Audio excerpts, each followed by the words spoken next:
La France devient un enfer pour les musulmans. Le 26 avril 2025, un meurtre est survenu dans une mosquée française. Aboubacar Cissé, un jeune homme de 21 ans. Alors en prière, en consternation, le front-à-terre a reçu 57 coups de couteau. 57 coups de couteau. Ces coups ont été assénés de sang-froid par un individu déterminé, mu par une haine destructrice à l'égard des musulmans, qui est allé jusqu'à filmer la victime agonisante en proférant des insultes contre son Dieu. Allah yarhamuk Abu Bakr. Mais il nous faut adresser des pensées les plus sincères et nos condoléances à la famille, aux proches, à la communauté d'Abou Bakr Cissé, meurtri par cette perte insoutenable. Il nous faut chérir sa mémoire, qu'il repose en paix. Allah yarhamou. Que dire de cette violence aveugle dans l'état de consternation et de deuil où se trouvent les musulmans de France? Ce qu'il s'est produit est un double crime. D'un côté, il y a l'assassinat d'un jeune homme, Abou Bakr, humble, bienveillant, connu pour sa générosité. De l'autre, la profanation d'un lieu de culte, d'un espace qui devait être sacré, qui veut être un sanctuaire spirituel que la République française devait protéger. En frappant Abou Bakr au cœur même de la mosquée qu'il chérissait, le terroriste a violé l'intimité sacrée de la prière, la paix des croyants et des croyantes, la liberté de culte que la République française prétend garantir. Abou Bakr est mort. La mosquée a été souillée parce que la haine anti-musulmane grandit en France, encouragée par l'inaction de ceux qui devaient défendre chaque citoyen de la République et chaque lieu de culte en cette terre. Comment ne pas voir dans cet attentat l'aboutissement logique d'une dynamique de haine que la société française peine à reconnaître?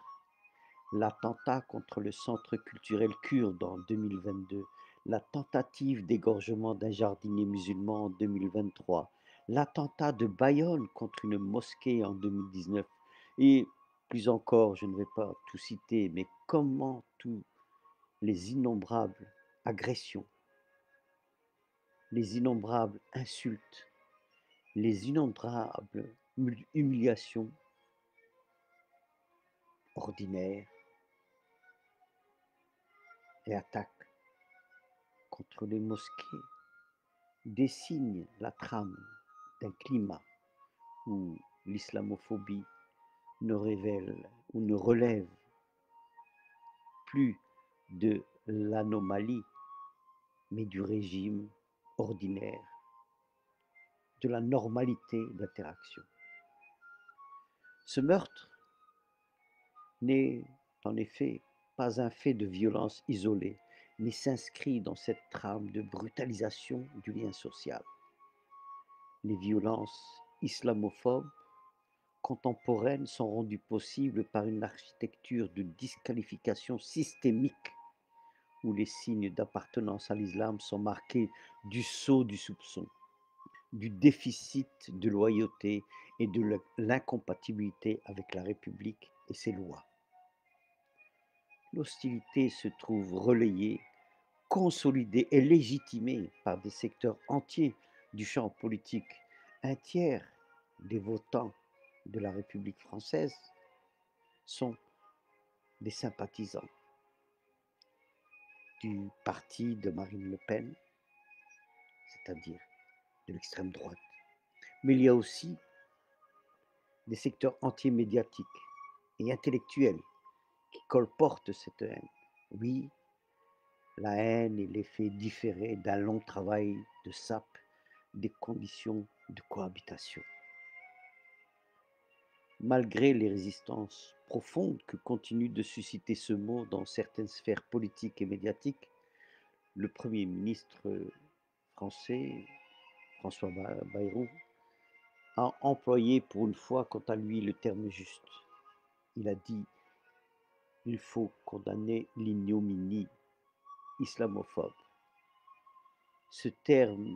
Que ce terme soit prononcé publiquement au plus haut niveau de l'État, alors même que ce même Premier ministre est méthodiquement combattu par son ministre de l'Intérieur, Bruno Retailleau, alimentant cette islamophobie en clamant haut et fort que sa France à lui est d'origine judéo-chrétienne, et il fait fi, en disant cela, de plus de 7 millions de Français musulmans, représentant et de loin la deuxième religion, soit environ 10% de cette France. Oui, je dis bien, les musulmans représentent 10% de la population totale de cette France.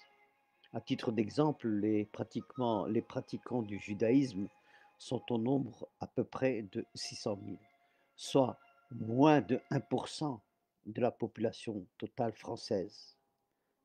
Et Bruno Retailleau ose dire seulement judéo-chrétien. Mais enfin, il y a quand même une émotion sincère qui a saisi une partie de la société française. Il y a aussi des forces politiques non gagnées à la fureur islamophobe. Certains médias rigoureux, je dirais même courageux, refusant de céder au réflexe de la relativisation. Il y a aussi des personnes de la communauté juive et chrétienne qui témoignent d'une solidarité interconfessionnelle. Et c'est exemplaire, car oui, il y a aussi ces citoyens ordinaires de toute confession qui sont bouleversés et qui sont engagés. Cette émotion, j'insiste, il faut la nommer et surtout l'honorer. Mais enfin, je dois dire aussi qu'un arbre ne cache pas la forêt. Et pour ce faire, elle se doit, cette force, devenir force politique, conscience structurée et refus lucide, c'est-à-dire la simple indignation ne peut plus suffire. Non. Tant que la question musulmane sera construite comme un problème d'altérité, tant que la foi musulmane sera tenue pour un indice d'hostilité culturelle, tant que les actes de solidarité seront présentés comme des petites concessions, tant que les pires pathologies collectives seront ainsi excitées, il est à craindre que de nouveaux drames en France viennent endeuiller cette même société française. Il y a une prise de conscience sociale profonde qui est nécessaire. L'attentat à la mosquée de la Grande Combe montre que l'islamophobie est aussi bel et bien une question de vie ou de mort. Oui, vous m'avez bien entendu, de vie ou de mort. L'histoire nous enseigne que lorsque les discours d'exclusion, de criminalisation, de stigmatisation ne rencontrent ni résistance politique, ni sursaut collectif, ils préparent le terrain au passage à l'acte. Non seulement la France, mais l'Europe a connu ce genre de problème sociétal. Rappelez-vous, 1936, The Crystal Night, la nuit de cristal, en Allemagne, ce qu'elle a donné. Oui, la haine tue. Je répète, oui, la haine tue.